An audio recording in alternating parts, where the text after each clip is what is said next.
From the Flock of Birds Production Studios, it's time once again for the Mountaineer Ramble and all things Mountaineer football. With your host, Michael Covey. Oh, Mountaineer Ramble for me. Jack Kincaid. I like greedy backs. And John Covey Cole. Mike, won't you do something? Now, let's break the huddle and join the guys.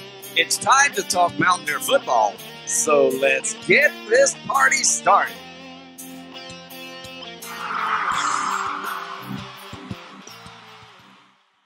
What is up, guys? Welcome back to the Mountaineer Ramble. As always, I'm your host, John Covey Cole. Got Michael Covey, as always, Jack Kincaid.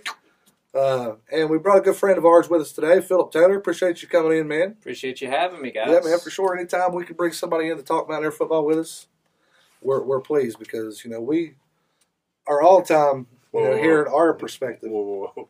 What? Whoa. Leave me out of this. I didn't mean to put your name in my mouth. A couple of us are glad to have you here, Phil. A couple of us are. Yeah, appreciate it. I kind of wish I was on that side of the table now. Hey, it's okay. It's all right. It's nice over here. There's only so many sides of tables to go around. Huh? Mountaineers were off this week, though. Let's talk a little bit about the Big 12 this week.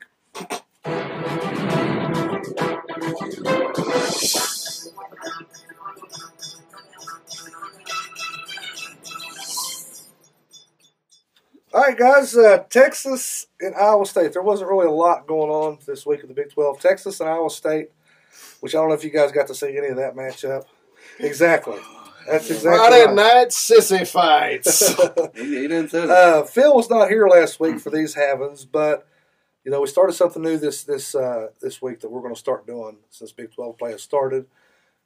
The panel is going to throw out their prediction for the game and see who wins. So there's no wager at this point. We may get to a point where we actually put some kind of friendly bet on the table, but as right now, it's just for fun. Texas beat Iowa State 17-7. I said Texas was going to win. Mikey said Texas was going to win, but not Jack. Nope. Jack thought that Iowa State was going to sneak in there and get them. See how ugly those uniforms were? I mean, they came to scare and intimidate. Yeah.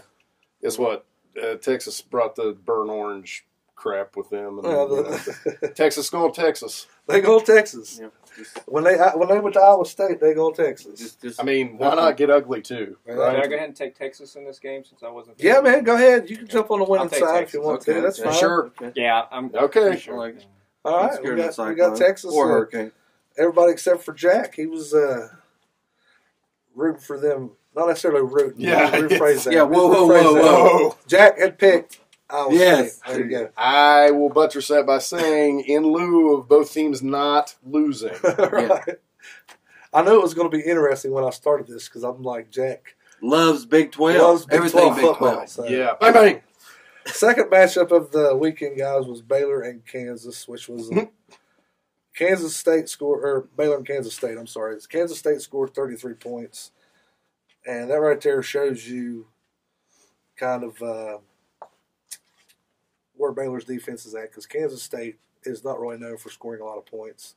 They're more of a Slap you in the shutter mouth. down defense Yeah. and bend, make you bend, don't break type deal. Old man Snyder doesn't like a lot of tomfoolery, okay? That's not his ball game. I think that was Did you get to watch that game, Phil? I did watch a little bit of it. What was your take from it? I'm kind of torn between is Baylor a little bit better than we're giving them credit for, or is Kansas State not as good as we thought they was Right. going to I think Baylor's. There's a lot of places I want to discuss that, and actually I will here shortly, about Big 12 in general. I mean, Well, I think, John, I think you wide had a open. good point there with a tempo control offense like you see out of Kansas State, year in and year out. Grind it down, wear the clock out, beat them to death with it. 33 points is pretty good production for them. For And- Kansas State, Yeah, it's you don't see honestly- that. You don't see that. You know, Baylor's had the head split off the Hydra, right? Yeah. So it's, you know, they still have some personnel there that can score. But- it can work. It, you know. But like Phil just said, you know, do we know who Baylor is at this point? Hell, they almost beat Oklahoma last That's right. week. I mean, they played True. Oklahoma good. They played Kansas State good. I mean, it was a game all the way to the end. So I think Baylor, by the end of the year, will probably upset somebody. I hope it's not us, but I think Better they'll not upset be. Well, somebody. that being said, I'll throw this out there for you guys. We have never beat them there since we've been in the Big 12. Wacko? And Wacko. We've Yeah, never beat that's them true. there. And we are It's got going no to beard. Wacko this year. In case you guys can't tell, we got our choice beverages this week. We're not going to tell you guys what they are. Vodka. Mr. Travers got vodka this week. He's Okay. going Whole hard. cup of it. It's going to be a fun show, boys. But in this game, Mikey picked Baylor, and me and Jack picked Kansas State. Mikey, what the heck was you thinking? Was you thinking after what you seen with Oklahoma? Like my man over here said, I thought Baylor was just maybe. Okay. They ain't going to surprise nobody yet. But it's I didn't coming. expect that score. I don't know about you, Jack. Yeah, But yeah. I hate teams that wear purple.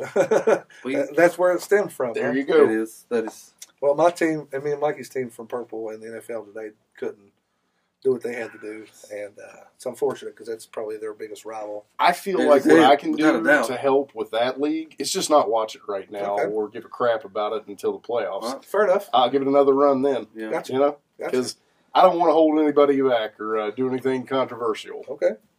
And the last Big 12 game of the week, guys, there's only 3 games this week, was Oklahoma State and Texas Tech. And Oklahoma State just barely won 41-34. Tejas, Texas.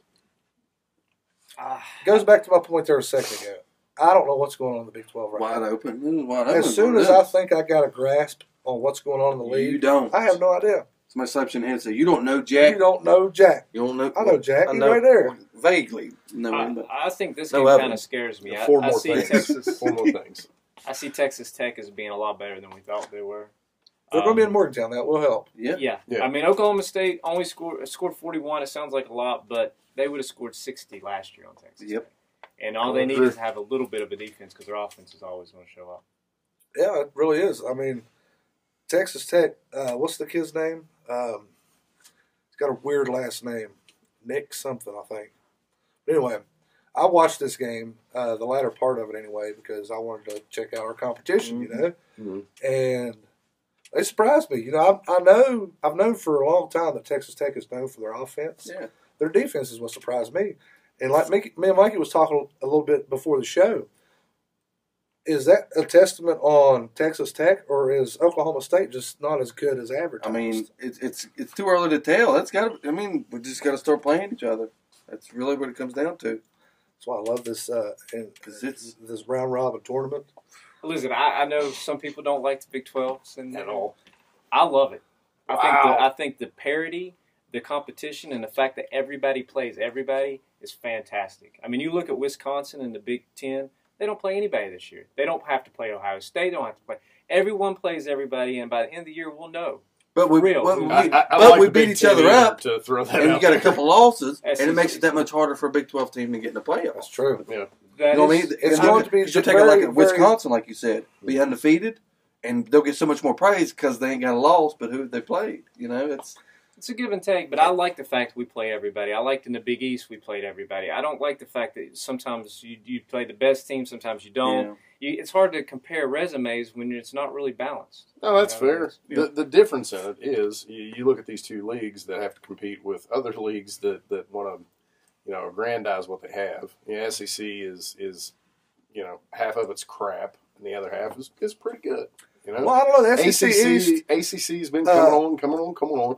You go to the Big 12, and you have a lot of the same things that we took out of the Big East without any of the rivalry.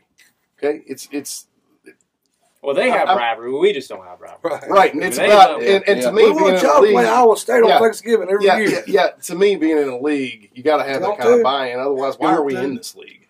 Well, I do like the fact that we're playing some of our rivals. We got Pitt on the schedule coming up. We played Sure. Virginia Tech. We're going to That play is lovely. Penn State. Sure, it is lovely. And we're going out of conference for Yeah. it to make it up. Yep. I don't like that. I think when you've got these guys sitting right there, and it doesn't make any sense for us to do all this travel and go out to teams that, honestly, they could be. It's going to be the next league that gets busted up. yeah. That's They'll go to Power Fours, and it's But they wanted us. ACC Yeah. pretty much said, no, we don't Right want off, you. yeah. SEC said, no, we don't want you. I think though. I think you make a better case after you rearrange some personnel at the top in the AD office, and I think if we made that case now, no question.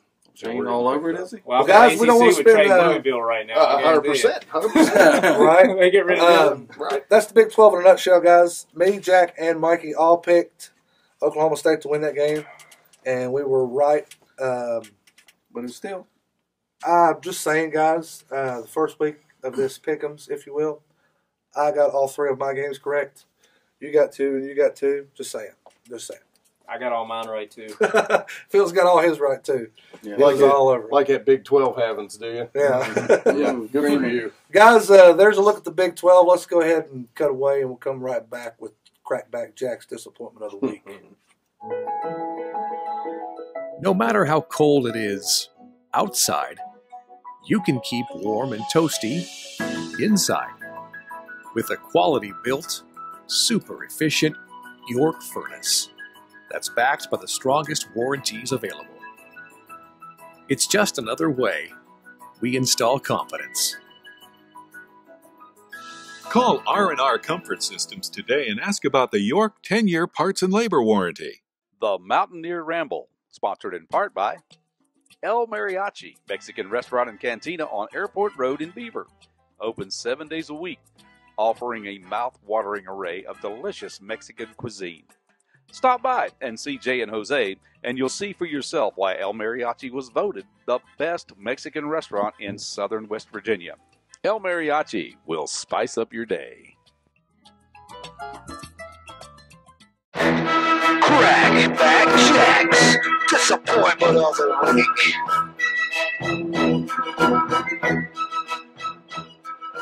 What's up, Ramble fans? You got Crackback Jack here with your disappointment of the week. This week's diss, go back to some old skullduggery from our friends at East Carolina University, the Pirates. Kind of a rough day on Saturday for them. They played USF and got busted up about 61-31. But before the final shot is parted, and I kind of dug this out because they, as a kid, made me so mad about a quick kick they pulled one time, and God, I hate that play. But you got a little punt action here that goes off the up-back's helmet. Kadong, so, or El Kabong, however you get down with your 80s kids' cartoons. So check it out. Here it comes. Side, he just kicked it right into his up back. He wasn't drilled back very much. He just kicked it low, right low into the middle, and went right off his up back's back. Kadunk. I mean, that's about all you can really say about that. I mean, was the kick too low? Was the guy back too far? Did the dude have cleats on? The lineman? Was he holding ground? Laces out. What? That was. Look, that's payback for some years ago. East Carolina pulling a quick kick on us. Yeah. I got no Not that respect quick for now. teams that do that. Right? Kicked him right in the head. Well, Yeah, we'll have a quarterback punt it on third down. Maybe- They'll never maybe he had expect it. Maybe he had a beef Go with on that out guy of in here. particular. He said, "What's his?" The punter had a beef with the lineman. So what's his? I like that. At all. I like that angle. Okay. Still, it's East Carolina. What if the lineman had beef with the kicker? It's like, no, we'll back up and just do something. That'd be much more impressive if that's the case. That was, I don't think he was thinking about how much his head was going to ring. No. Ka-dunk. Coach, I hear a bell ringing. I don't understand what it is. That's pretty good stuff right there, Mikey. I don't party like that. At least not on Sundays. I'm sorry. Guys, we're going to take a quick commercial break. Come right back with this one. Here's Fun Bit. He's a little excited, so we better get to it. Anxious. It's time once again for Mikey's Fun Bits.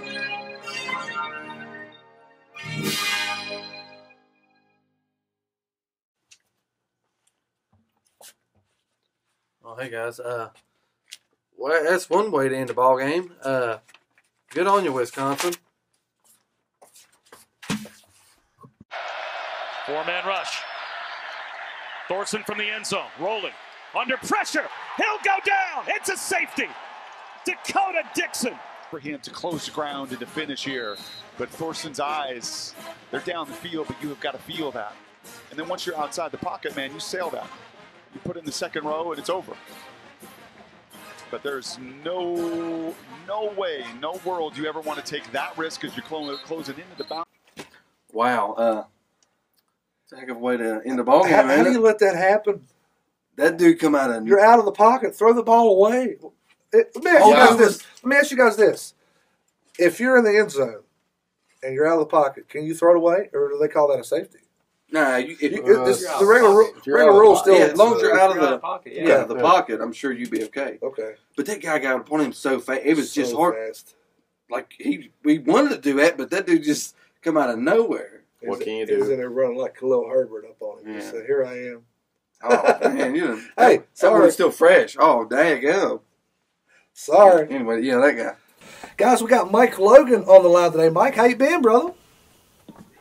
I'm doing well, man. I can't complain. I'm up in the Berg, and we got sunny weather, so I'll never complain when you got sunny weather in Pittsburgh. Hey, enjoy it while you can, man. It's coming. It's coming. I know it's coming. Hey, man, I appreciate you coming on the show, man. I'd like to ask you a few questions about your time in the league and your time in Morgantown, if that's all right. That would be just fine. Shoot your shot. Keep them coming. Good deal. You are the assistant high school football coach at Prep University right now in Pittsburgh, Pennsylvania. Can you tell us what made you decide to be a high school football coach? Well, it's a very interesting story. I never really wanted to be a football coach. I actually went into education and wanted to teach and do mentoring. So I started a little program through my foundation, Logan's Heroes, where I just gathered a group of kids and mainly young men who are in high school and start to mentor them, just trying to do some things to equip them with some life skills. Well, the principal at the time got hold of what I was doing and said, listen, this is a program that I like. This is something that I enjoy. I think our kids need this. We should try to get you in the school and put this program together. And one of the little details he had with it, though, was that you got to coach football for the high school. Surprise. And, I had so many things on my plate. And I was like, I couldn't be the head coach. I said, I wouldn't have enough time to do that. But I said, I can be an assistant where I'll coach your defensive backs, do your special teams, and kind of be a floater coach if you let me come into school and do this mentoring program.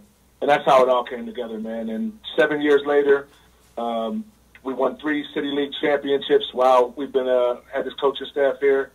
And we sent several kids to D1 programs and a couple of D1 AA programs as well. Good deal. So you're doing things, man. That's awesome. It's always nice to hear, people in general, but to hear former players giving back to the community and helping out the youth is always a great kudos for me. You know what I mean?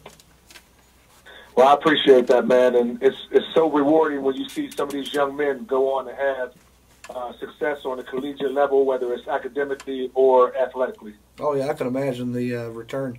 I'm happy when my little boy opens the door for his sister at Walmart. You know what I mean? Yeah, hey, you celebrate every victory, man. Right on, right on. I got a question for you that I've been curious about. I know you're from Pennsylvania, and obviously you played at WVU. But can you tell me if you were recruited by the Pitt Panthers? Yeah, I share this story quite often because people are saying, how the heck did you grow up right in the heart of Pitt? And that's where I'm at, man. That's what I'm wondering. West Virginia. Well, Pitt did recruit at my high school, but I wasn't one of the athletes that they offered a full scholarship to. One of my best friends' names was Jason Chavis, and he was a linebacker on our McKeesport Tiger team. And he was the only student athlete that the University of Pittsburgh recruited during my time at McKeesport. And I said, you know what? I really wanted to go to Pitt, actually. Being a Pittsburgh guy, that's all I've seen, mainly coming up as a youngster. So, Pitt was on my mind heavily. And when they didn't offer me a full ride, I said, well, I'm going to go down the road, down 79 South, go to West Virginia University, one of y'all biggest rivals, and kick y'all butt for 4 years. Hey, that's right. That's right. I know this Mountaineer Nation has loved it. I was undefeated against Pitt, so, I got them back. That's right. I'll show you guys. You'll see. Yeah, recruit this. Hey, man. I give my friend Shave a hard time about that, beating him 4 times. So. Yeah, that's pretty good. It's always nice for Mountaineer Nation to be able to have one to put over on Pitt's head, and that's another chalk up for the good guys right there. I like that. Oh, yeah. You broke your arm 3 different times while you were at WVU. Same arm, if I'm not mistaken. Was there ever a point that you thought you were finished playing football? Most definitely. When I did it, when I broke it the third time, I said, this has to be a sign that, I need to choose another path. This isn't for me. But I had a great support staff as far as coaches go. Dave Kearns down there in the Mountaineer medical staff were, instrumental in getting me back out on the field. And it was just a lot for a young man, in college and new surroundings and dealing with adversity. That was the most adversity I had dealt with in my life as a youngster. And I was just saying, to myself, like, maybe I need to do something else. But the good Lord put me back out on the field. I was able to come back and start making some plays and having some success. And I remember Coach Nealon pulling me into his office and saying, listen, you have enough talent to go to the next level, but you got to put the hard work in to match that talent, and we'll see what happens from there. So I was fortunate enough to put in the work and make some plays and, finish my tenure up strong at West Virginia, and that's what led on to me getting drafted. Hey, man, like I said, it didn't go unnoticed by Mountaineer Nation. We seen the drive to get back on the field, and I was. Well, yeah, I appreciate that, man, and that's one thing that I cherished about my time down in West Virginia. The fans were so into it, very encouraging during that time when I was facing that adversity with the injuries. But I just feel so bad that I wasn't able to give or be 100. I gave 100% effort, but I wasn't 100% healthy. Right. When I played, so I could have still, I felt like I had more to give, even than what I was putting out. But it worked out in good fortune, and I won't complain about it. Well, I'm not sure if you know this. You probably do, but we still have a football program in Morgantown, and we would love to see you come back and hang out. If you go to a Pitt game, the people up there falling asleep in the stands and everything else. You know what I'm saying? Yeah, believe me, I see it, man. They play down at Heinz Field, and that stadium is half empty all the time. Yeah. So I enjoy that Mountaineer atmosphere every time I come down there, and I was able to go to the first game up in D.C.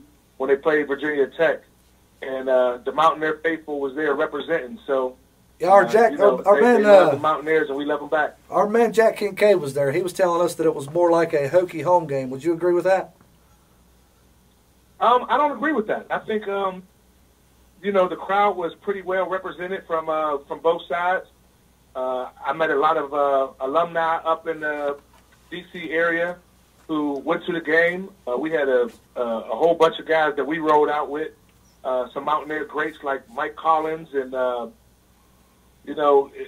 Tommy Orr. We had Mike Logan. A big group of people up there, and we represented well for the Mountaineers. All right, that's cool. Let me ask you this here. Let me take you back down memory lane, if you will. As a freshman in '93, you recovered a Boston College fumble at the WVU 37-yard line with 2 minutes to go in the game, and that led to a touchdown. And then on the pursuing drive, you intercepted a pass in the end zone to lead Mountaineer to one of their few undefeated seasons. For Mountaineer Nation, we say thank you for that, but can you tell me what went through your mind after that ball game, after you intercepted that ball, being a freshman? I can only imagine. It was amazing, and to tell you the truth, we kind of seen that moment happening. I remember Steve Perkins on the sideline saying that he was going to strip the ball, and I said, "You get that thing out, man. One of us is going to pounce on it. We're going to get the ball back and go down and score." And lo and behold, that exact thing happened. And we just all kind of knew at that moment that we had that game won. And the most interesting thing about that whole game for me is that the fumble recovery was huge. The interception at the end of it to finish the game up was awesome. But there was a play on kickoff right after we scored that touchdown that I think was probably the biggest play in my Mountaineer, one of the biggest plays in my Mountaineer career, because I forget who their running back was, but he fielded the ball on that ensuing kickoff, and he hit the hole, and it was busted wide open. And I was able to get my arm on him and trip him up. basically a shoestring tackle before he got through the hole. So what you telling me is that kind of saved the field position. So what you telling me is the last 3 defensive plays, kind of, you know, I kind of look at special teams as defense when you're kicking the ball off. The last 3 plays of that defensive plays of that game, you was all over it. Is that what you're telling me? Man, listen, I'm not one to brag. Hey, don't brag, man. It ain't bragging. You backing it up. You know what I'm saying? That was one of the most awesome, times that I had down there, and was in the right position at the right time to make the right play.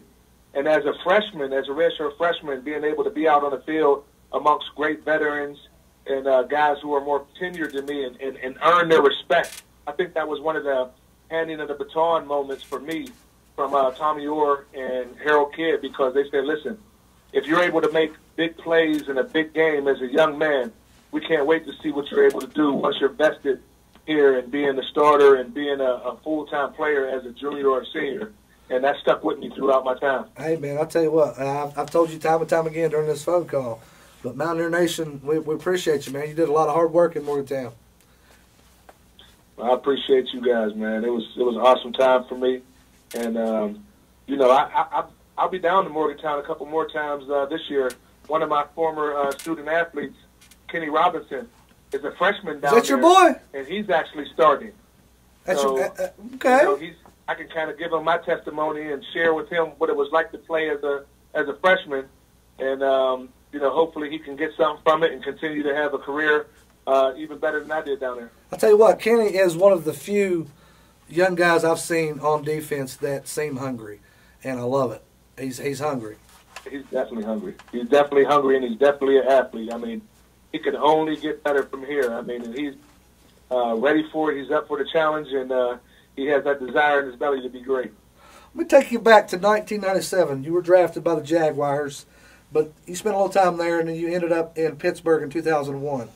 Can you tell us a little bit how it felt to play for the same football team that you idolized while you were growing up? I mean, it was really just a dream come true for me. I mean, as a 6-year-old young boy, I can remember playing football with a group of my friends and telling them that I was going to play for the Pittsburgh Steelers one day. And at the time, it was just a far-fetched childhood dream. And in 2001, it was able to come to fruition.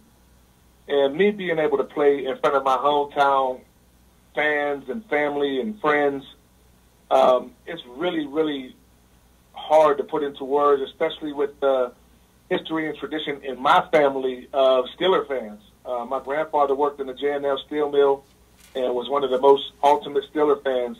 And I was able to play on a site where he actually worked and got his hands dirty. So it's really just storybook to me. I look back at it now, and I still am in awe of being able and afforded that opportunity to play for my hometown team, which is one of the greatest franchises in the NFL. So if I was to put it into words, I would really be cheating and shorting myself, because it's so much bigger than that. Oh, I can imagine. I'll tell you funny on me. You might lose a little bit of respect for me, but me and my brother here, Mikey, we're Ravens fans. That being said, that being said, I have a 9-year-old son that just this past season, he was a Ravens fan with me, but then this past season he decided he wanted to be a Steeler fan because he's seen that rivalry there, and he wanted to go up against Dad. I guess, I don't know. Well, I'll tell you what. Not to be offensive, but I see who got the most sense in the house. hey! You are who you are, man. I can appreciate that. I'll take it. I got big shoulders. Jack's all the time ragging on me. He's a Redskins fan, so I'm used to it. Haters gonna hate, baby. Man. Let me take you back to the Steelers again. My mother was she was a Steeler fan, but she was also Oakland Raiders and a Washington Redskins fan. So some people just, they go a little bananas, That 84 Super Bowl was either really good for her or really bad, right? Yeah. I mean, and she was into it too, man. I mean, she wouldn't back down from anybody in my family when it came to her cheering for her team. She, I think it was one of those things where she just liked the colors of the team, and that's what she was rooting for, There you go. Hi, Hi, I'm Dale Sparks, and you're not. Live from Morgantown. I have no idea what we're doing here, but I'm having fun doing it. But we're busy here at All Pro Photography, making frames, making photos, cutting mats, doing all the work that you need for those framing projects at your home, or your office, or your car. A lot of people put frames in their cars. I know you don't believe me, but you drive around and you'll see people having framed pictures in their cars. Whatever your needs are at All Pro Photography and Framing, we can handle it. I'll take you back to 2006 when you won the Super Bowl. I want you to try to put in perspective for myself and Mountaineer Nation. What was a bigger moment for you, winning the Super Bowl or when you sealed the victory, in that Boston College game that I've mentioned earlier? Well, winning the Super Bowl is every kid's ultimate success. You know what I mean? That's the highest level in professional football that you can get to in all of football. So at that moment for me, it was the pinnacle of everything that I wanted to achieve in football. And I'll tell you this, it was kind of bittersweet for me at that moment because I got injured in the Super Bowl and I had contemplated retiring right after that game, kind of like Jerome Bettis did, just kind of ride off into the sunset because you achieved the ultimate success. And so I was on an emotional roller coaster the whole time after we won that Super Bowl because I had looked back at everything that I had to overcome, even in my collegiate career, to get to that moment. And when you have time, after everything settles, all the confetti is down and you're able to just really reflect on what just happened. It was a special moment for me. It was an emotional moment for me, one that I often revisit time and time again. So I celebrate that Super Bowl victory more often than you would think, man. I have confetti falling down in my mind a lot of times when I have some idle time. So that one sticks with me, pretty frequently. I imagine that's where you're going with your answer. I just wanted to kind of try to, for me as a fan, I wanted to try to compare the two because, I played a little bit of football back in the day, but, as I never played on the level that you did, and I was just trying to get the perspective of the two combined. You know what I mean? I'll tell you what, though, catching that interception at the end of the Boston College game for me as a young man, like I said, I was a freshman. He was an old pup that back then. Helped me earn the respect of all of the older classmen, the upperclassmen.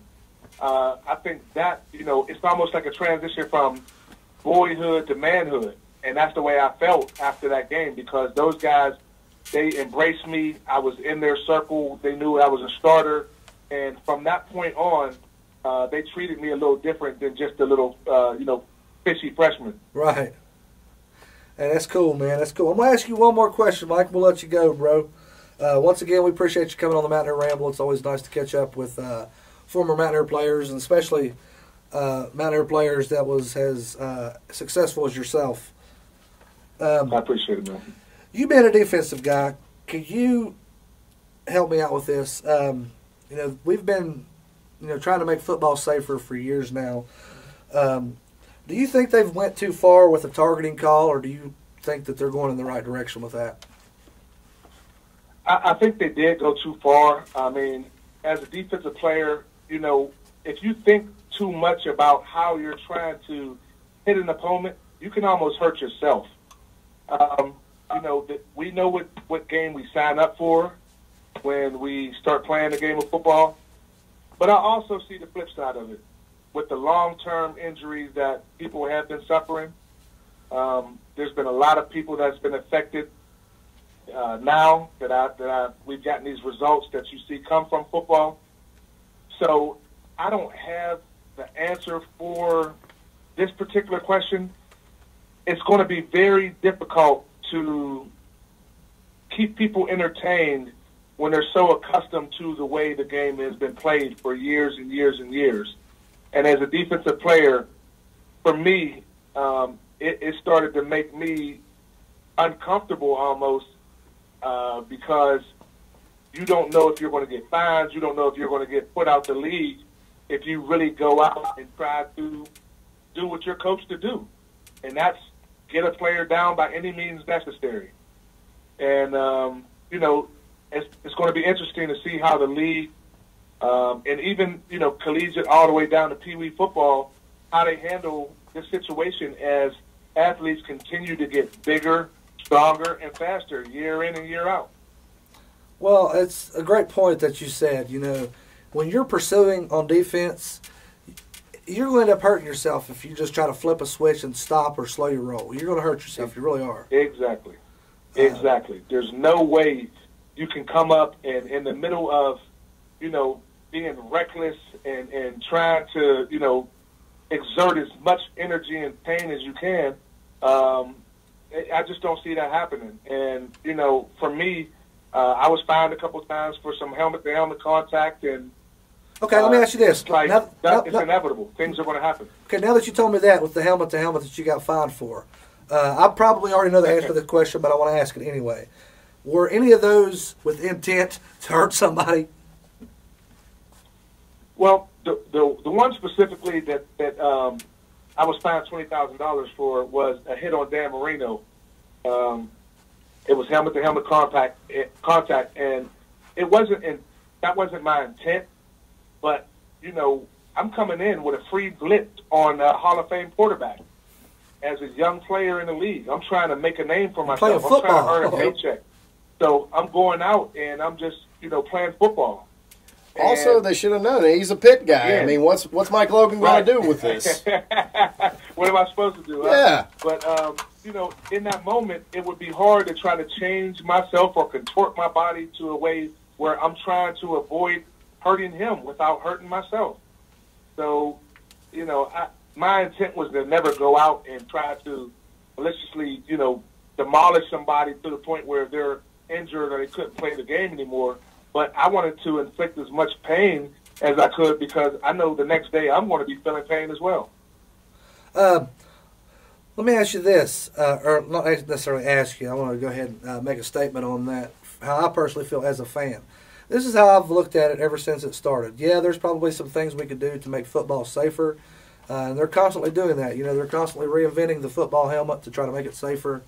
I can't remember what happened. There was a kid that actually got killed a couple of weeks ago during a football game.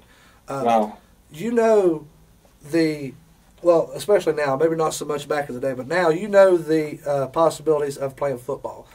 I'm sorry, I'm old school. If you desire to go out here and play football, play this barbaric sport, and go out there and bust heads, that's on you, man. I shouldn't have to be held accountable because you decided you wanted to play this football game.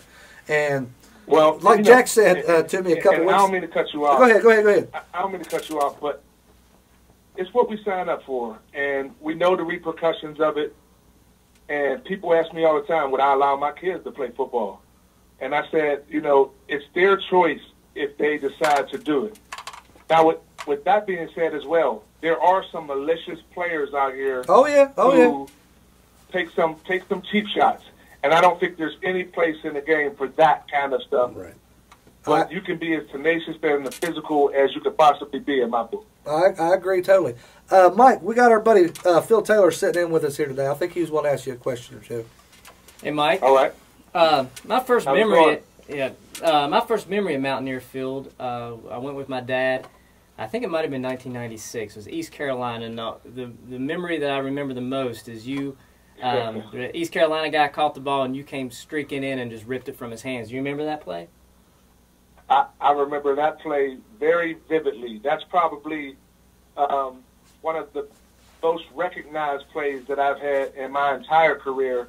But I can still see that ball in his hands and me going in and wrapping it up. And the receiver's name, I think, was Larry Shannon, big guy. And I was just determined to get the ball. And there was going to be no denying me on that play, and I was able to come up with it. Well, just know a lot of Mountaineer fans remember it too. Mm-hmm. Good stuff. It was definitely one of the top plays on my highlight reel. Yeah, there was a lot of good stuff that you did in Morgantown, and that is why they chose to put you in the WVU Hall of Fame, man. Congratulations on that. Cheers. Man, I appreciate that. And, you know, that, for me, is up there with the Super Bowl. Because I had a great career at West Virginia, don't get me wrong. But being injured so much, and I remember going to Aaron Beasley's induction into the Hall of Fame and saying, man, I wish that I could be Hall of Fame in anything, you know what I mean? And I never thought that call was going to come for me as a Mountaineer great. So I truly, truly embraced that moment when I was up there on the stage in that class 2014 Hall of Fame. And when I got the call from Oliver Luck, I didn't believe it at first. I thought he was calling me to offer me a radio gig to do some broadcasting. And he was like, no, I'm calling you to let you know that you're going to be inducted into West Virginia's Hall of Fame. And that, every emotion that I've ever had ran through my body in that moment. And, you know, being able to say you're Hall of Fame in anything is such a, you know, amazing feat. So that's up there on the top of the list of everything that I've ever accomplished, not only in my career, but in my life. Hey, we see you. We see you out there. Guys, you got anything else you'd like to ask Mr. Logan before we get off the phone? No, I think we're good, Mike. Once again, bro, we appreciate you coming on the Mountaineer Ramble. Hopefully we can have you back again sometime.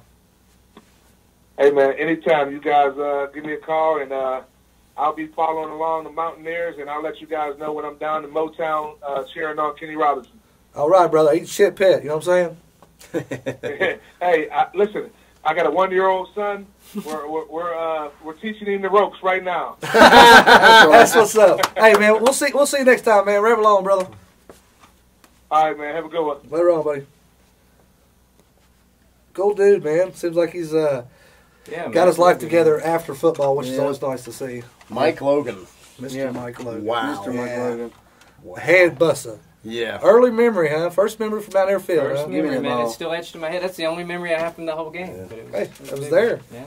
What kind of show would you like to see us focus on, if not WVU football? And this was a tough one for me personally because there's not a lot of things I like. Especially the fans. Ooh, that's funny. Oh, that's me. Hey. That's Jack. I love y'all. I always tell y'all that. He playing, especially if we're at the games. I guess I could do one probably on wrestling. My boys keep me up to date with that. Music. I figure you go with music. I think music. We know he knows nothing about music. Nothing. I know about 4 or 5 chords, and that's about it. I be playing music. I can't play music, but I could do a podcast about music. Some of the responses we got on Twitter I thought was hilarious. We had one guy suggest soft porn.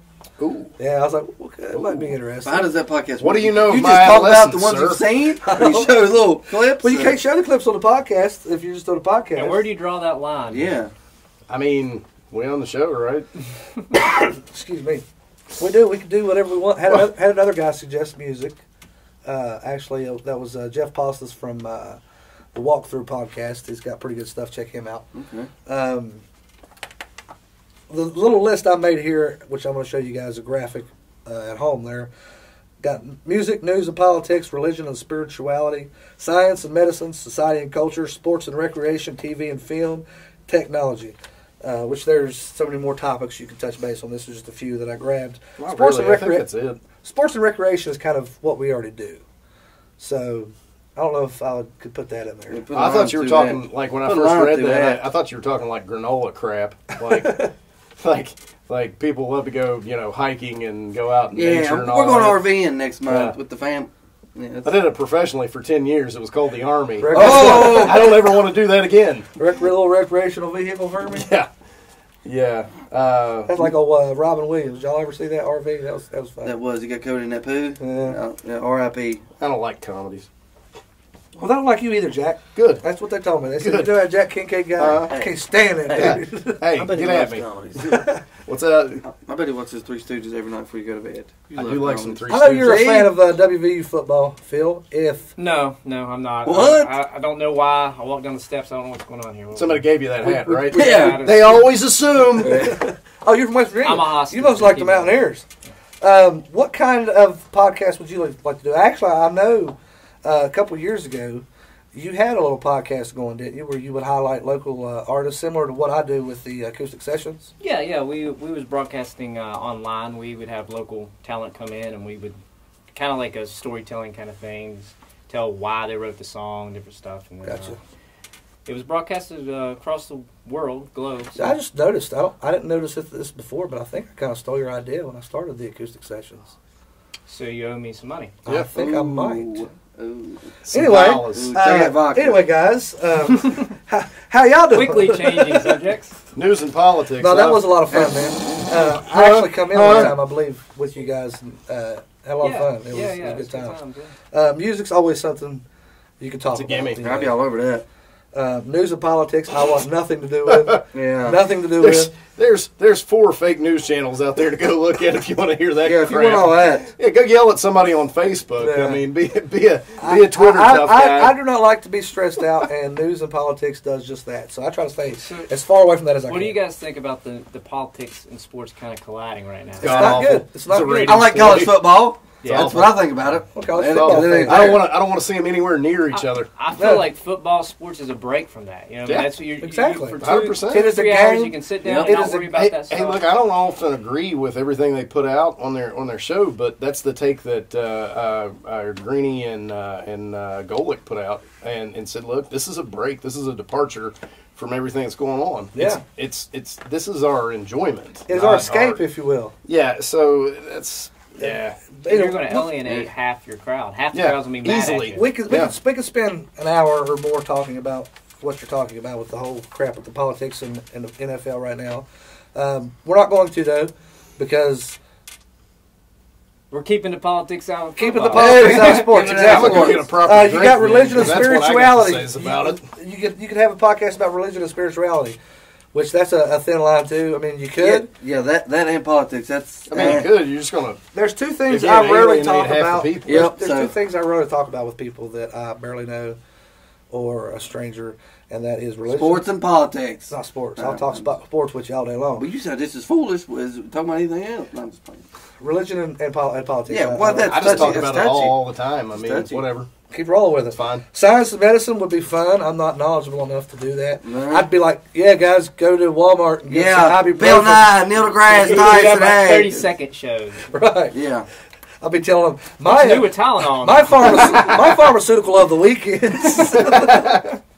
hey, society and culture. That's something that the older I get seems to go over my head anymore. I'm trying. You ain't very cultured. You ever wonder why the old timers when we were kids would just kind of like scratch their head and walk around talking to themselves? I get it. You know why? I get it. It's the best conversation they're going to have all day. You know, I used to wonder why older gentlemen seem to always be angry at the world. And I've started to figure it out. They've been in it for too long. They've been putting up with these fools. Sick of this crap. Yeah. Could you imagine if they lived long enough to see the Big 12? How angry they'd be? Oh man! Sports and recreation, that's another one. Football and camping, granola, TV and film. I think would be fun. Mm-hmm. Sure, I think that would be a real fun. We usually talk about that before and after the show, anyway. Right. So I mean, it'd be pretty natural. I mean, just blend right in there. Then you have technology on the list here, which $2,000 iPhone. Technology is great. Technology is how you're going to make money these days. It's how we're here right now. Technology is where it's at. Exactly. I got here by a car. The thing about technology is... I mean, 100-year-old technology, but sure. The thing about technology is, as soon as you got a grip on what's going on, they change it up on you again. So you got to constantly keep grinding to stay up with technology. Yeah, I'm going backwards. I'm just going backwards. They just got some new channels. My sports is on the 30s now. Yeah, 35's ESPN. Like that time you asked me to take a more active role in our Twitter worship or whatever. Yeah. I don't. Come on in, man. I abstain. I'm tired of rambling with these guys. I need some help. I got to worship on Saturdays mostly. You know what? I'll drink all of Phil's vodka and get on there and cuss everybody out. I don't know if you guys are aware or not, but Phil's actually pretty active on our Facebook. You get on there and tell his fans how he feels. No pun intended. But I love it. Anytime, man. You block me. Tell me block you. It's coming. Anytime now. You mentioned religion or news and politics one more time. Get out of my sight. You can't come back. You broke your plate. Guys, that's pretty much... wrong kid died. All I got on this bit. I could do a podcast in another form, but I choose to do it on my beloved Mountaineers. Why not That's both? like William Why not Shatner. both? Didn't it? Yeah. It's real slow. I want to do a podcast. Gone! You know, I mentioned that I've done a little bit in the music, and Phil's done some stuff in the music. The music podcast world. But I'm happy where I'm at with football. Well, I'm glad happy you right guys. here too, but I'm glad you guys come in here with me and join me. I ain't had no damn choice. Y'all You drag did. me down That's these what steps Mikey called. every week. Phil Collins also did an extended guest spot on Miami Vice. He did. Just saying. Really? Excuse me. He did. I mean, that's Phil's vodka talking. If you could get more awesome in one spot, I'd like to see it. Maybe that week the helicopter from Airwolf could come over and they just fly around for no good reason. We're just going to fly Airwolf around on What are you Miami doing? Vice. Nothing. Don't mind us. We're just flying. Sweet randomness. Yeah, just don't even worry about it. You guys got anything else you would like to mention on this topic? I'm out of vodka. I don't think so. Okay, Phil is out of vodka. I'm just going. You guys good? Got that medicine in him. It was a lot of fun. A good topic. Jack actually picked this topic this week. It was a lot of fun. I thought it had some legs. Didn't know. We talked about it. No, we Didn't know. We still do not know how our fan base, if you will adhere to our ramble, but we had fun. Yeah, we did. Okay. But let's go ahead and take a quick break, and we'll come back with Brandon Lowe and the High School Ramble.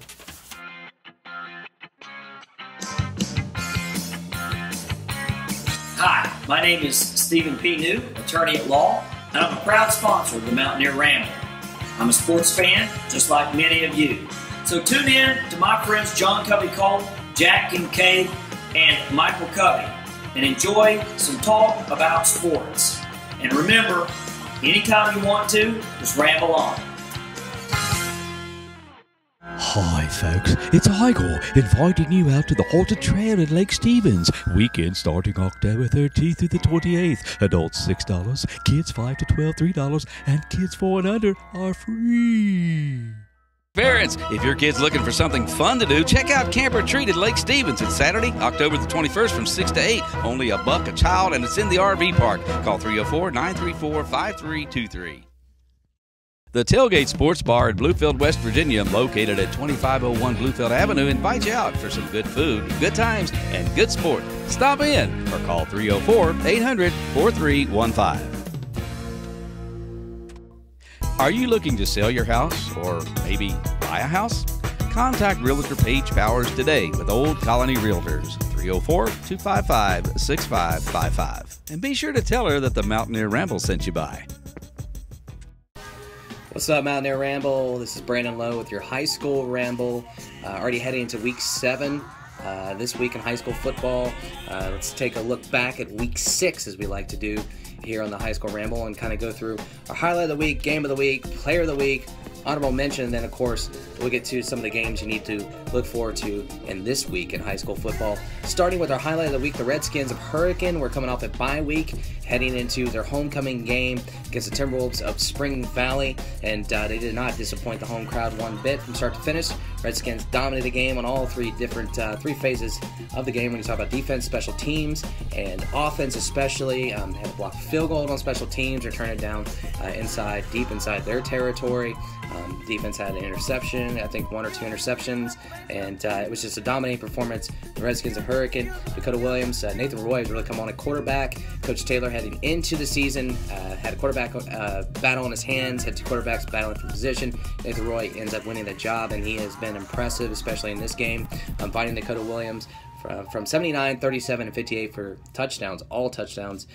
41-21 victory over Spring Valley. Hurricane comes in this week at number 6 in the latest rankings, while Spring Valley fell from 5 to number 8 in Class AAA. Over the game of the week has to go to one of the best games of the year so far. University traveled to Crawford Field to take on the Red Dragons of St. Albans, a very improved St. Albans program, I'm pretty sure, during the media landscape and throughout the state. On paper, this looked like a run-through for University, but they were just coming off an impressive victory over AA Fairmont Senior, a very close victory there, and but it was anything but easy. St. Albans led most of the game, claiming a 24-14 lead at halftime until late in the fourth quarter.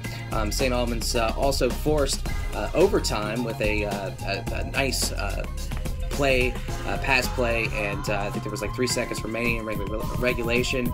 Game ends up going to overtime, and the Hawks would escape with a overtime victory of 44-37. St. Albans does remain in the top 16, though, needed to be in the playoffs. They went from 11 to 13, and University remains one of the 3 teams in Class AAA undefeated, and they went from 1 and dropped 1 spot to 2 behind Huntington in the latest rankings. Player of the week, there were a lot of great performances this past week in Week 6, but I'm going to go ahead and give this honor to a kid I mentioned earlier, the Khoda Williams. Came into the game with 3 total touchdowns, doubled his touchdown total for the season, getting 3 in that game against Spring Valley. Caught 4 passes and accounted for 196 yards receiving. It's amazing to think that you caught 4 passes and 3 of them for a touchdown. I don't care what your numbers look like. If you caught 4 passes and 3 of them for a touchdown, you get my vote on this. Of course, Hurricane moves on with a big contest this week with Capital coming to town. Honorable mention, this goes to Morgantown's upset over then number 3 Musselman. On the road, Logan Holgerson, of course, has returned to the offense. Of course, they had that rough initiation back against Martinsburg the previous week, losing that game 51-7. Of course, everybody's basically losing to Martinsburg. But Morgantown still has also plenty of winnable games. They've also made their way back into the playoff ratings, sitting at 12, and they're currently 500 on the season. And so Morgantown has some winnable games. They also had that last game of the season against University, which will be huge for Morgantown as well. Musselman fell 1 spot to number 4. They'll look to rebound on the road at number 5, Hedgesville, another big one in Class AAA. Let's take a look at some of the big games this week. I mentioned this one. Number 7, Capital travels at number 6, Hurricane. Number 8, Spring Valley at Riverside. That's a big one there. Riverside sitting at, I believe, 500 right now. If they could somehow manage to get a victory over Spring Valley, you could see Riverside make their way back in the top 16. So a big-time game for Riverside. Spring Valley, of course, trying to bounce back from that big loss at Hurricane that I just mentioned. Belfry, Kentucky travels Cabell Midland. Of course, we know what kind of program comes out of Belfry. And Cabell Midland always tough at home, so it'll be interesting to watch that. Number 16, William Park at number 12, Morgantown. Just mentioned Morgantown. Games that are winnable for them. They are at home. William Park seems to be struggling a bit this season, and they're also grasping on to that last spot there to hang on to possibly get in the playoffs. So this is a big game for both teams there. South Charleston to Ripley, just 2 programs, again, trying to fight and claw their way back into playoff consideration. Ripley, of course, got a lot of hype after winning their first couple of games, and a lot of people were high up on the Vikings. South Charleston, a young team, but certainly capable of winning big games like this on the road. So South Charleston, Ripley, another great contest there. Number 8, Point Pleasant. Number 1, Bluefield, probably the game of this, in the state this week, outside of like Capital and Hurricane and some of the games I mentioned, but Bluefield, obviously, the real deal. Point Pleasant, we know what Coach Darce does with Point Pleasant and that program, so that'll be one to keep your eye on. Number 5, Bridgeport. Number 10, North Marion. And finally, number 7, James Monroe, who just came off a big win over Nicholas County the previous week, which is interesting because they fell from 6 to 7, beating Nicholas County on the road, so I'm sure James Monroe fans have something to say about that. They'll travel at number 13, West Side. All right, I'm Brandon Lowe, and this has been your High School Ramble. Of course, you can listen to my show, The Brandon Lowe Show, on AM 950 here in the Charleston area, surrounding areas, Kanawha Valley. You can also watch the show over at WNation.com's Facebook page, 5 p.m. to 6 p.m. You can also visit our website, 95thesportsbox.com. Our podcasts are over there as well. We usually have all the trending stories in WVU and Marshall and prep sports as well. So, and anything that goes with high school. We also cover some Division II stuff too. So be sure to check that out. Now back to the guys at Mountaineer Ramble. There you go, guys. Brandon Lowe's always got the lowdown for us there. It's nice to have him on the show this year to keep us up to date with what's going on statewide in high school football, because I don't know about you guys, but I can't get out to watch keep up. High school football. Very insightful. I just watch this, my man right here, and that's all I need. Yeah, Brandon's got it down. I know. I think it's been said before. We should probably say it again. That boy good. That boy good. He knows his stuff. Look, I think Jack needs to trademark that. It's probably too late. It's probably too late. Somebody done picked it up. Somebody picked it up last year, and they're using it. I don't know if you guys noticed or not. You probably haven't, because the episode was so long last week. But at the end of the second episode last week we put out, I dropped in your bookkeeper remark we made when we was doing our sound bits. So there's your little Easter egg to look for. It is time for Mountaineer football, and I am ecstatic. Buddy, we got a good one. Oh, you sound like Bill Stewart. Say it again. We got us a good one. I picked you a good one. Never leave your wingman. Wait, don't do it. Do it if they win.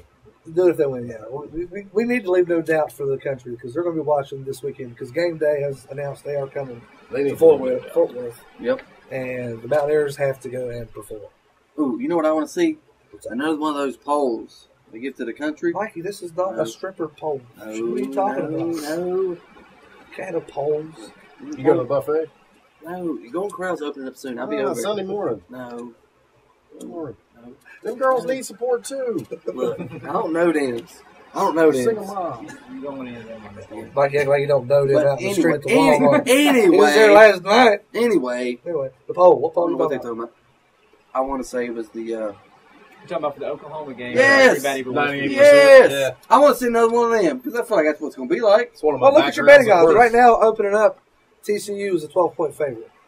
Which, I don't know about you guys. I like being an underdog. I like saying, hey, they're going to beat you. Well, I don't think we do very well when we're supposed to win. Expected to win. Well, that's the way I feel.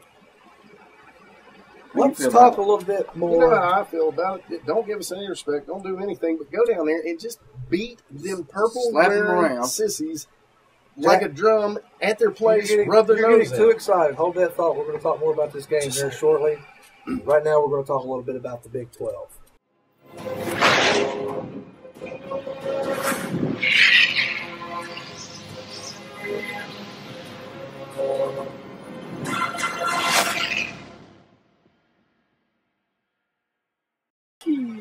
All right, guys, got 4 matches up this week in the Big 12. Wow. It's interesting. Oh, boy.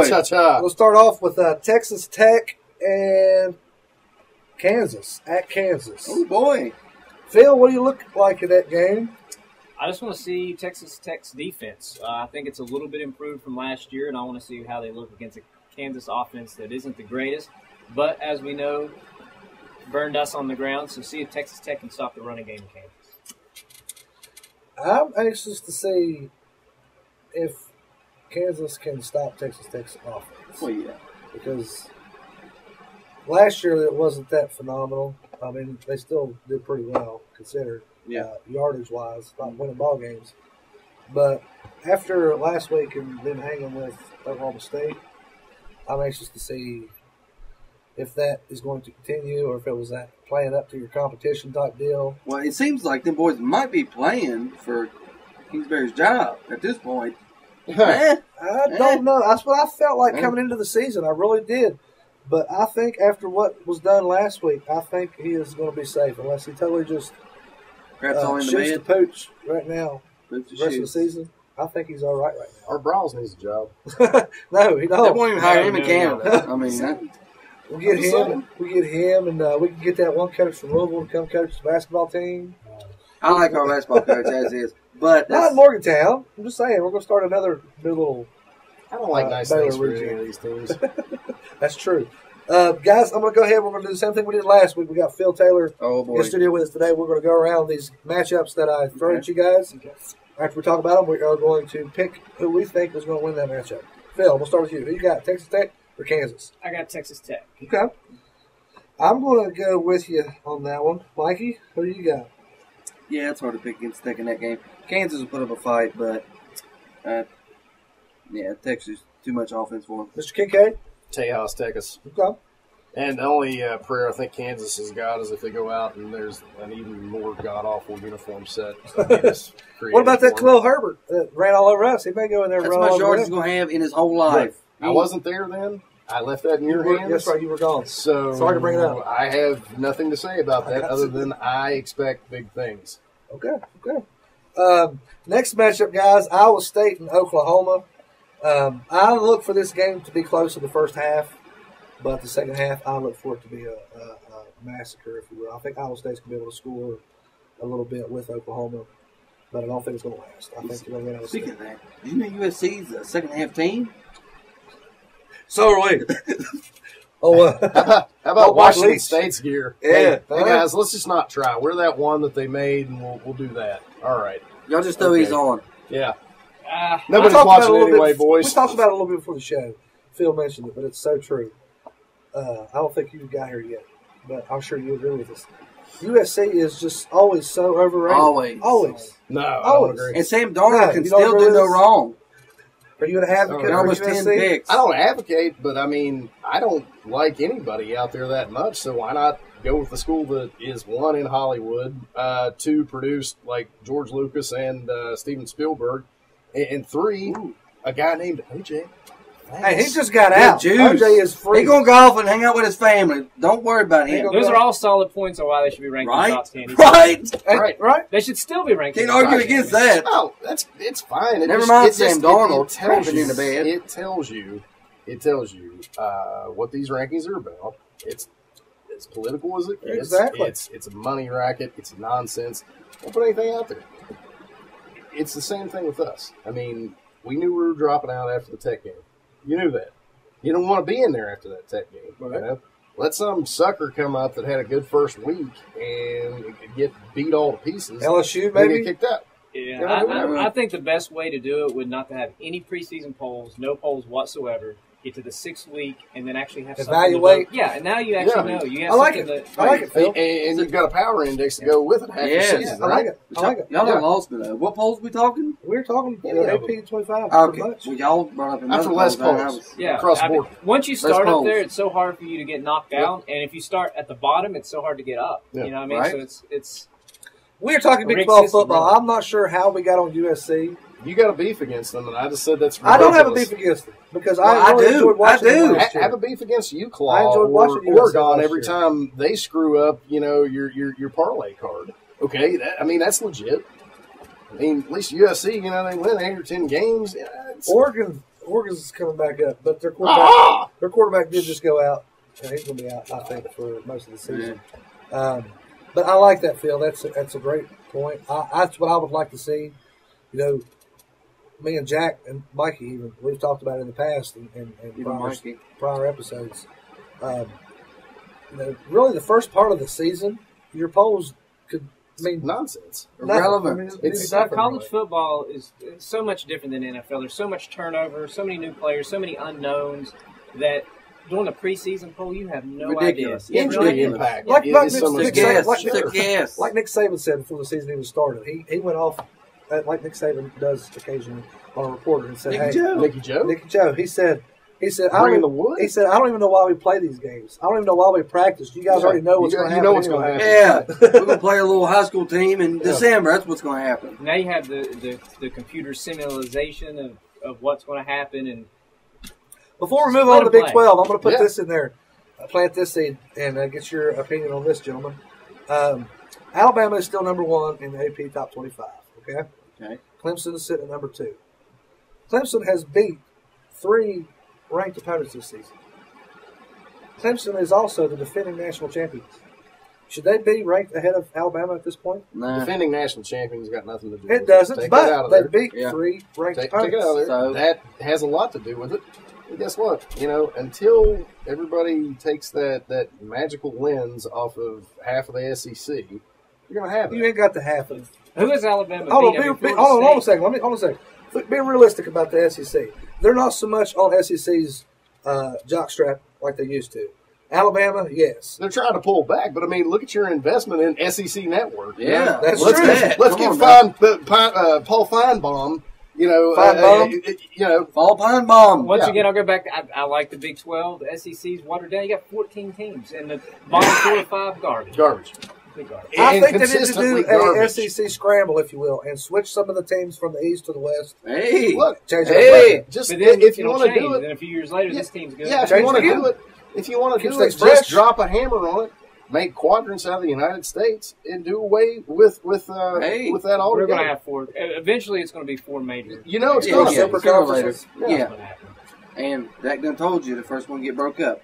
Yeah, And that's going to next happen. one to go. Actually, Could I don't be. get into that, but I don't Or could think be the it's- Sun Bowl. I think the Pac-10 is going to have trouble with their TV network and revenue. And I think 5 or 6 years from now, actually the revenue situation, the Big 12 is in a better position than what the Pac-10 is going to be.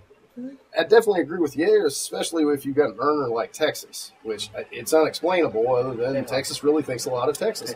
I would see the Pac-12 going and poaching teams like Texas to go over there and play there. I will say your Pac-12, and I will raise you. Exactly what That's the ACC did with the Big East. Yeah. I think it's going to come down to which conference is more savvy on the new TV is going to work. Because 10 years from now, cable TV is probably not even making it. It's going to be internet. Whoever gets the best deals and gets on top of where it's going first is going to be in a better position. Well, look what Oregon did. Whenever they started with the uniforms, they started making a big deal out of that. And they trying were to make it the ugliest uniform they possibly well, could. they have some cool schemes. They have some cool schemes, but follow me here. It's kind of what you're talking about. They were the first one to jump the gun on that. Yeah. And now everybody all over the country is doing that. Exactly. I can't tell you how many Mountaineer fans, a lot of old school Mountaineer fans I come across that hate our new uniforms. Some of them have very little blue and gold in it at all. Well, I mean, I don't particularly that's like different, the new though. uniform, but That's I mean, different. it's the uniform. It is what it is. Well, that's man. different. The reason Oregon's, and they still do that. They're not the Oregon they were 5-6 years ago. Well, yeah, but I mean, you still got Nike money here. I mean, Phil Knight Phil graduated Knight, from Oregon. That's why they got any color, any uniform they want. So I don't know how we got where we got, guys. We're supposed to be talking about the Big 12. We're rambling. We are rambling. Well, it's such a robust topic, the Big 12. Yeah. Right. Next fave. I'm not like Jack. I'm a fan of college football. I like to talk Big 12 college cage football. Big 12 in a world with a Big 12. Let's go ahead and pick on this game, gentlemen. Iowa State and Oklahoma. Phil. Oh, that's a tough one. I'm going to go with Oklahoma. I figured you would. Oh, man. Went out on a limb. I'm going to there. defer to you, Mikey. Well, defer all you want. Oklahoma's going to beat the brakes off them Cyclones. Mr. Kincaid? Boomer. Hunter. And I was going to make y'all think a little bit, but I'm taking it home, too. Ain't no thinking. Hey, I already picked my one time Iowa State's going to do something good this They season. blew it for you, didn't They they? blew it. So, no. Frig them now. I can understand that. Watch them go out there and hang 70. I was so wrong. And other than our game, guys, the last matchup of the week is going to be Kansas State and Texas. Ooh. And I find this interesting because it goes back to how I've kind of felt with the season thus far. I don't know what the hell's going on in the Big 12. I really have a hard time putting my finger on who I think is going to win that ball game. Is this your lead up for picking burnt orange? Oh, Oh! God. Oh, God. Hold on. I don't want to. Yeah, you do. You do? Yeah, you do. I see it in his eyes. Yeah. I can put up with a Texas more than I can put up with the Kansas State because I do not like the power eye. No, I ain't got a problem. I don't like the whole power eye run the ball down your throat all game offense. I just have never been a fan of that. And we went to a national championship with that stuff. They did, but that don't mean I have to be a fan of it. Okay, whatever. You know what I'm saying? Okay. Mm-hmm. Hold on. Here's a question. Has Texas won a game yet? Yes. Yeah. Who'd they beat? They won last week. You're asking questions that you should already know the answer to before the camera starts rolling, Mikey. You're right. If you go put us on the spot like we know every damn thing. Well, I was deferring to y'all. I ain't Last never. time I checked, I'm here to cover Mountaineer football. What about you, Jack? Yeah, I hate Phil? Texas and the Big 12. Like I said, I was walking down here and you guys were right. I don't know what to tell you, bud. Y'all Just drug looking me for down more here. vodka. Yeah. Kansas has. You're talking about Texas, ain't you? Mm-hmm. I'll tell you. I'm genuinely want to know. Texas. Well, I mean, we got it right here. Top of the table. They won that Yeah. match. Yeah. Iowa. Well, damn. They're 2-2. Texas is 2-2. They have. Cyclones. Yeah. They lost to Maryland, which. Oh yeah. And Maryland's turned out to be and then they really lost bad. to USC. USC beat them 24-27, which that loss does not look as good now. Mm-mm. After That's just like I wasn't gonna be upset if Tech beat Clemson because that can only help our stock. So I was kind of hoping that. this is where I was at with the Tech and Clemson. I did not want Virginia Tech to win because I'm going to use. I'm going to go into Jack's vocabulary. Frigga hokey. I don't wish good things for Virginia Tech, but I will admit. Excuse me. I will admit that it would have looked good on the Mountaineers. Well, yeah, it's If our only Tech- loss. Hold on. If Tech would have hung in that ball game a little better than what they did. Well, did you not see that Tech? Man, it's so frustrating. Didn't make any mistakes at West Virginia Right. when it comes to turnovers or special teams or anything. Look Not like so old much. Tech. Not so much. You know. That's once again is why I think Clemson should be number one. Sorry, Because they we don't beat went back to Virginia the AP Tech? top 25 again. How No. much do you hate Right, Virginia no. Tech? I think they. I hate them a lot. I think they I might hate be them a lot. the most complete team. He said I hate him a lot, Jack. Ask my boys at the Raspy Voice Kids. They'll tell you why I hate I thought that was a different team, but anyway. I also hate that. Kansas State and Texas. Mike, I'm going to start with you this time. Who you got? You're going to do that to old Mike. Do that to old Mike. Mikey didn't leave his purse in the car, Jack. I'm going to defer to you. Kansas State. Hey! Old man Snyder for the win. Okay. I'll come back to Mikey. Where you got? Mike, Jack, you going with the purple team? Nah, yeah. I'm going with the purple team. I hate Pitt. Is that kind of like purple drink? Yeah. I mean, drink. Sure, why not? Everybody's doing it. I'm not siding with him on this. That burnt orange going to get the W. It's going to be 3-2, Phil. It's going to be 3-2. 3-2, yeah. Texas? Yep. Okay. Texas.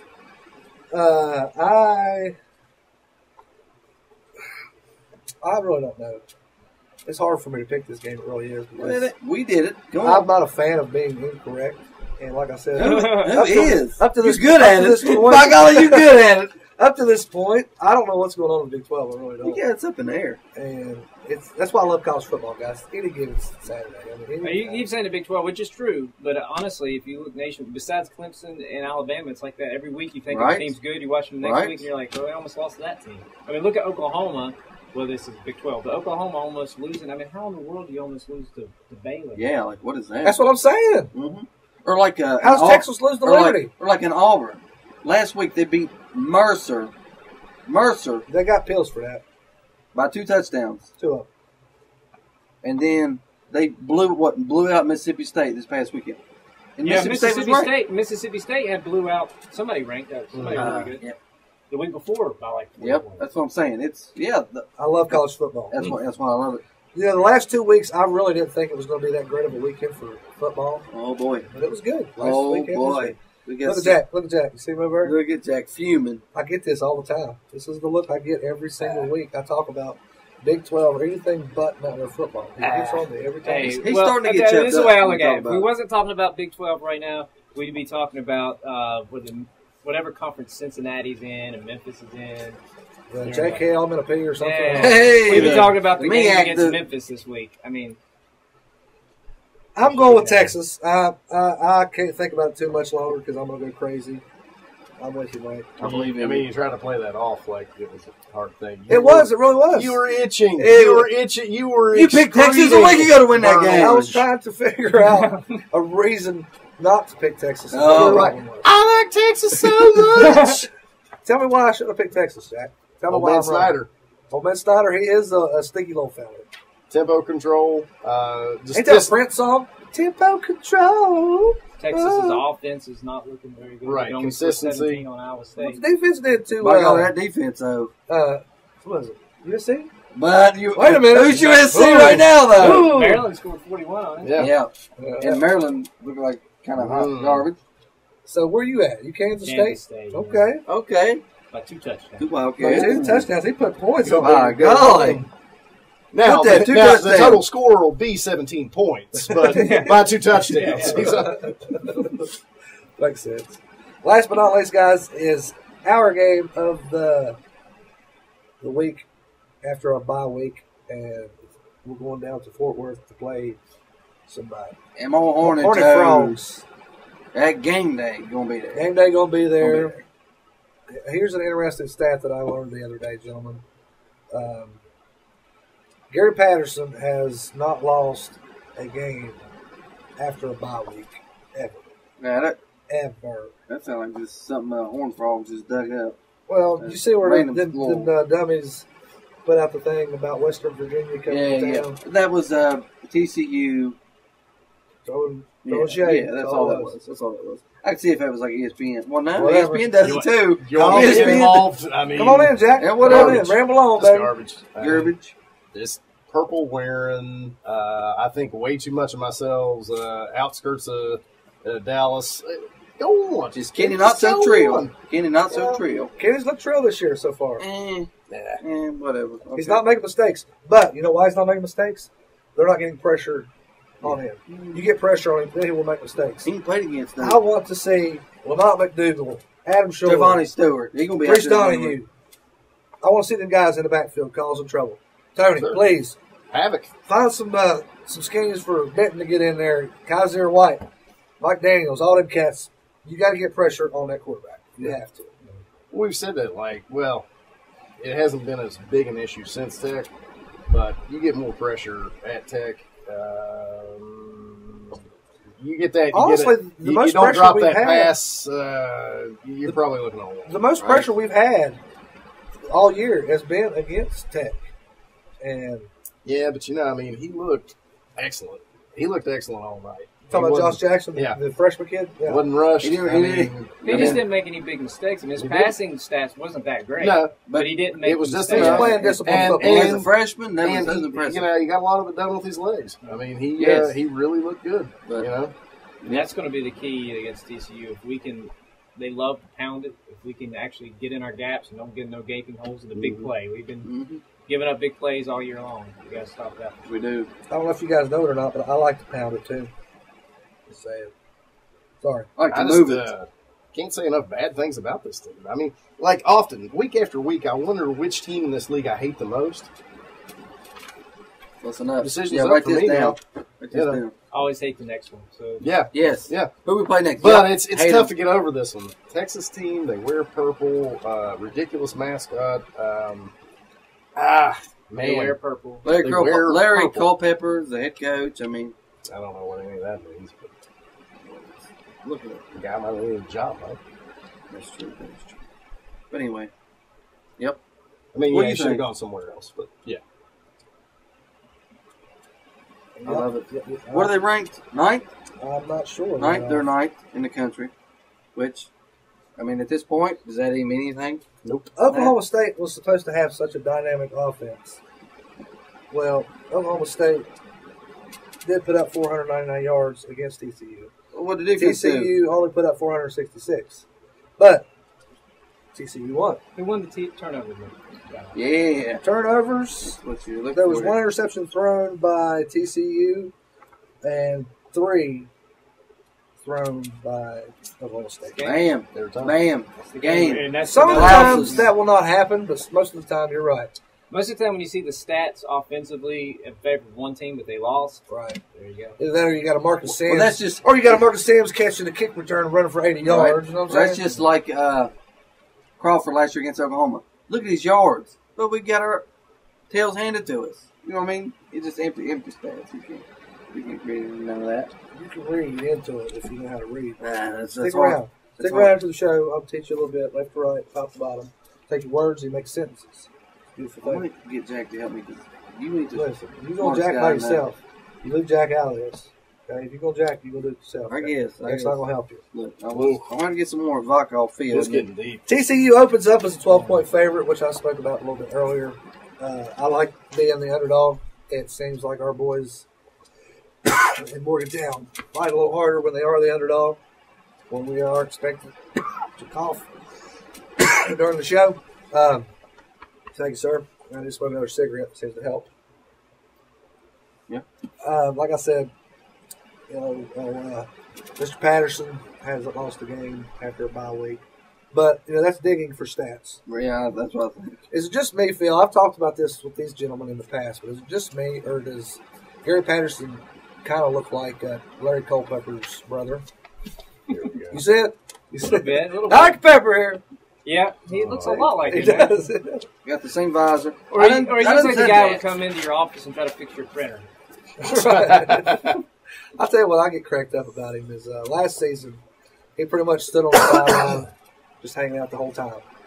Well, I was watching him last week against Oklahoma State. He was running up and down the sideline. I'm like, hey, I'm kind of excited now, ain't you? Mm-hmm. Ready to start exercising on the treadmill again now. I don't really have a whole lot to say about this. What needs to happen? I want to go around the table here and tell me what you think needs to happen or not happen in this game for the Mountaineers to win this ball game. Mikey, I'm going to start with you. Well, defensive backfield.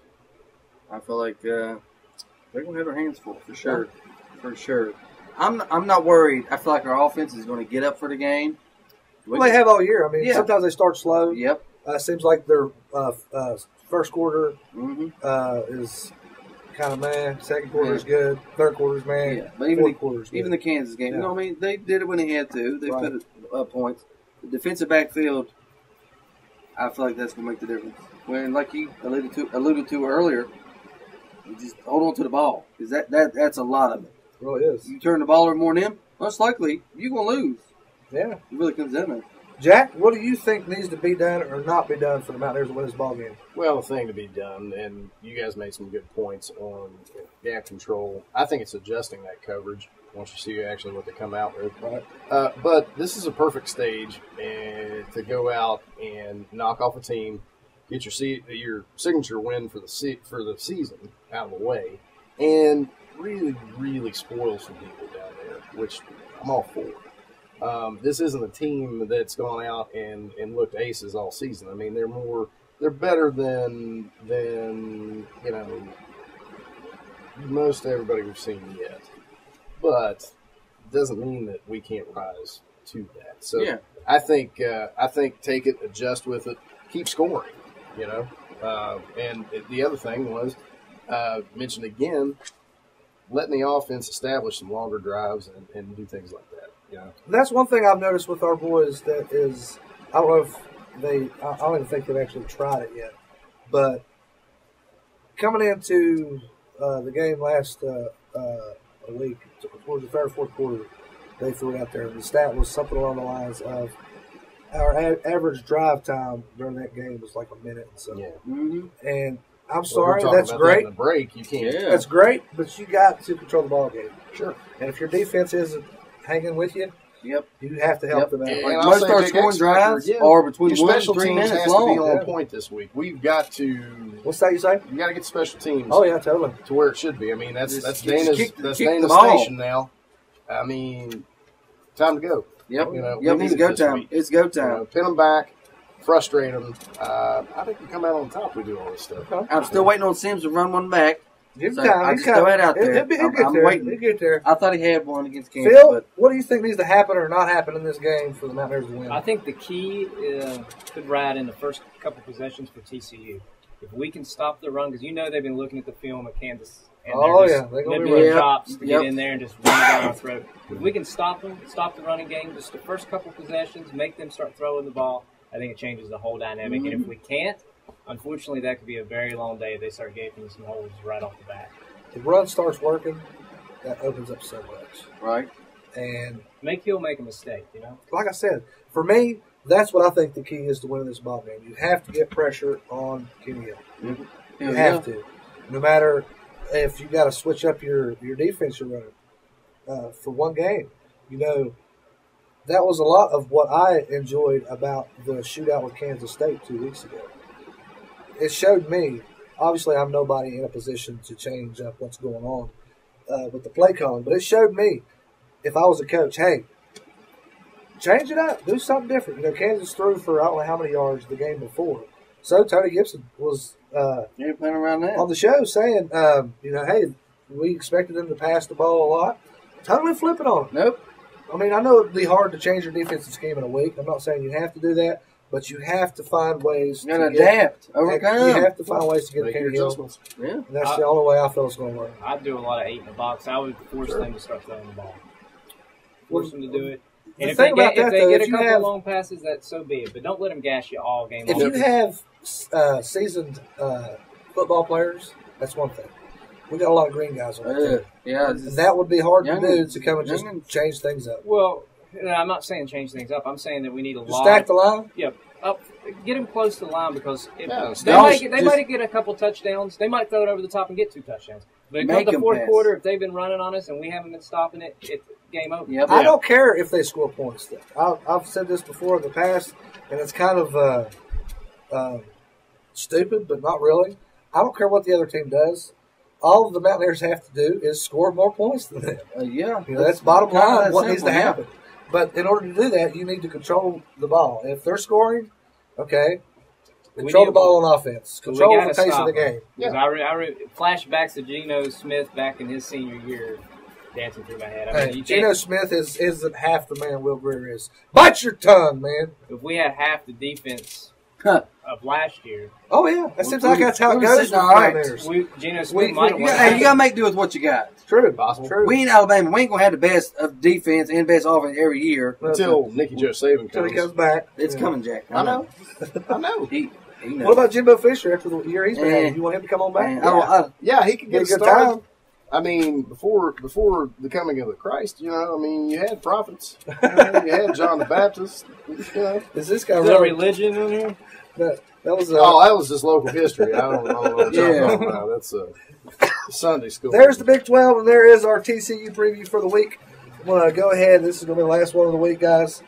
Phil, who wins this ball game, and what's the score? I'm going to defer to you guys first because Oh. I'm leaning. Oh, boy.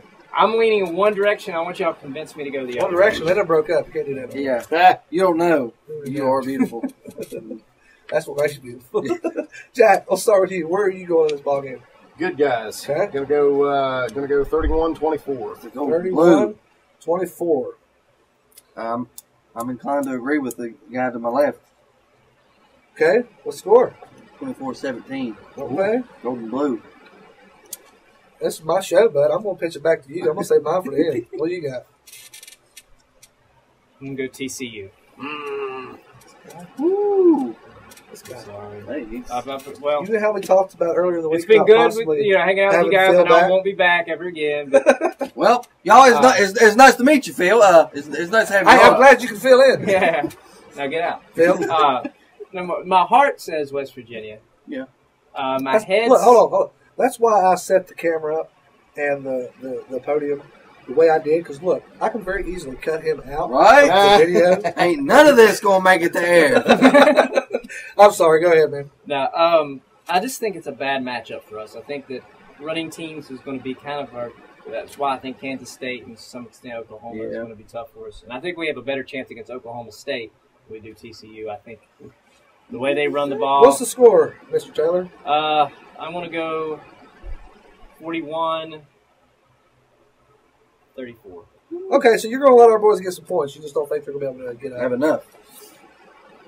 Okay, and I put that on mine. So let me change it up here. So, see, I done wrote WVU on his name too. What are you doing?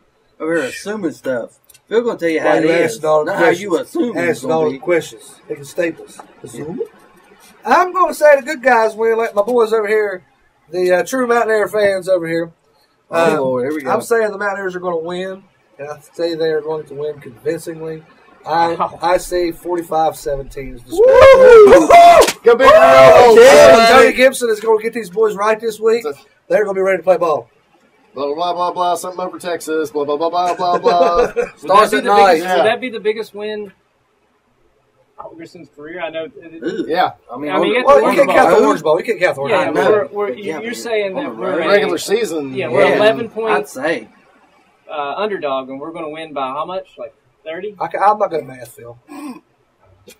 That's all I know is that would I be the said biggest win. and Right? my proteges said that Mountaineers were going to win, and all I know is you said they were going to lose. All I know is if you cut my arm right here, it's If my man Jay and Fiend was here, he'd probably flop. Yeah, I would be more than welcome if you're right. I would way better you be right than me. You know, we play the Pickens game, and I got a friend of mine up north from here, and every time I pick a WVU game, he picks against WVU no matter what it is.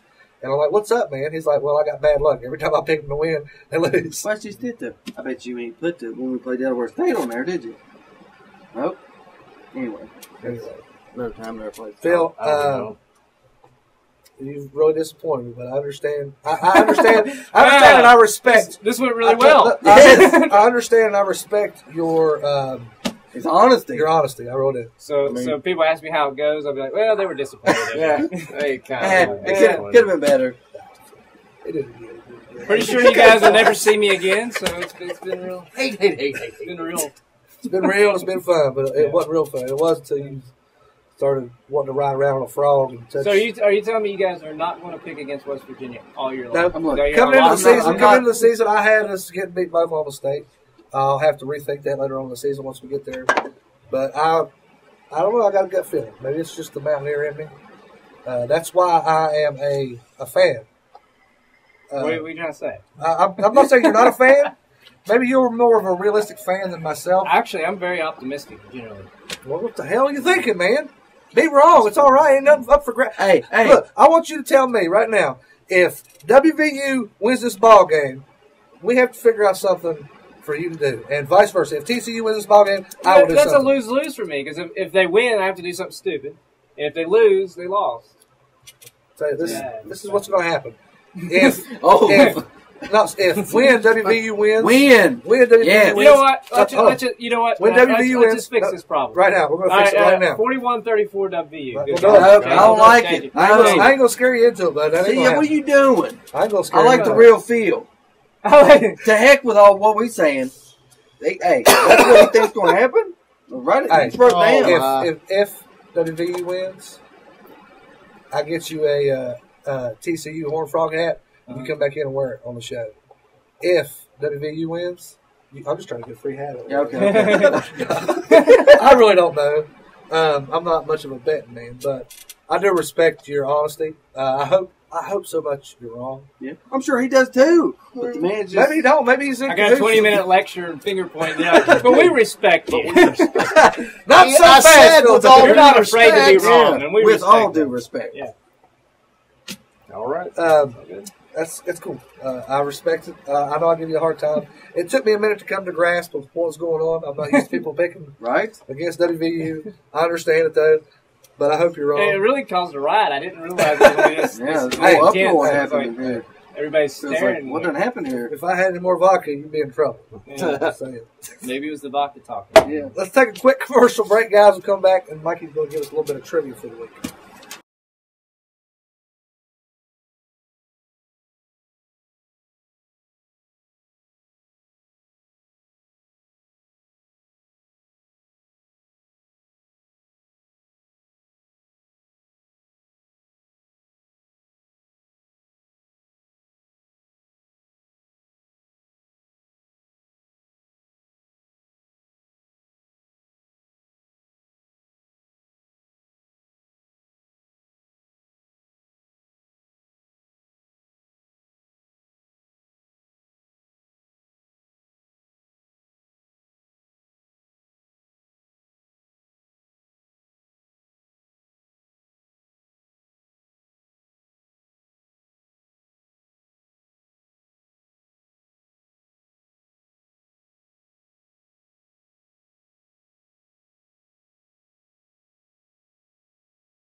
Dorseys Hogtails, located on U.S. Route 60 just off of Route 19 and just past Midland Trail High School. There's always something going on at Dorsey's, and you can bet that whatever it is, it's a good time. Be sure to try some of the best food in southern West Virginia. Then, you can sharpen those billiard skills with a relaxing game of pool. Dorsey's also offers some of the best live local music in the region on most weekends. So what are you waiting for? Stop in and see what makes Dorsey's so great. Be sure to mention that you saw this ad on the Mountaineer Ramble and receive 20% off your entire purchase. That's Dorseys Hogtails, located on U.S. Route 60 just off of Route 19 in Hico.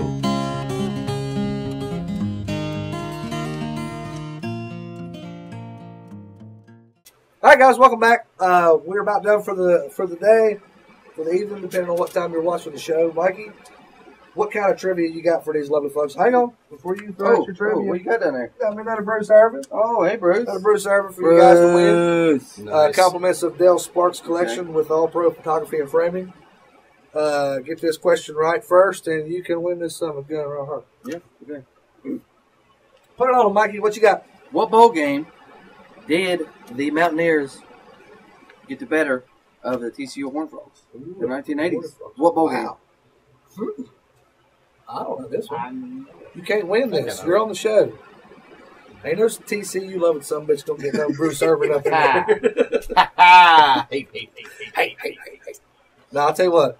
If ain't nobody going to win it, then I'm just going to keep it. I'm just gonna keep it. That's the only one. Not the only one, but that's the one we got. I want it so bad. So bad.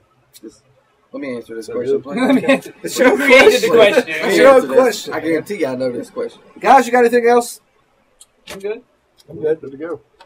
Well, guys, for the Horned Frog loving Phil Taylor, Mountaineer loving Jack Kincaid, always Mountaineer loving, especially late at night, Michael Covey.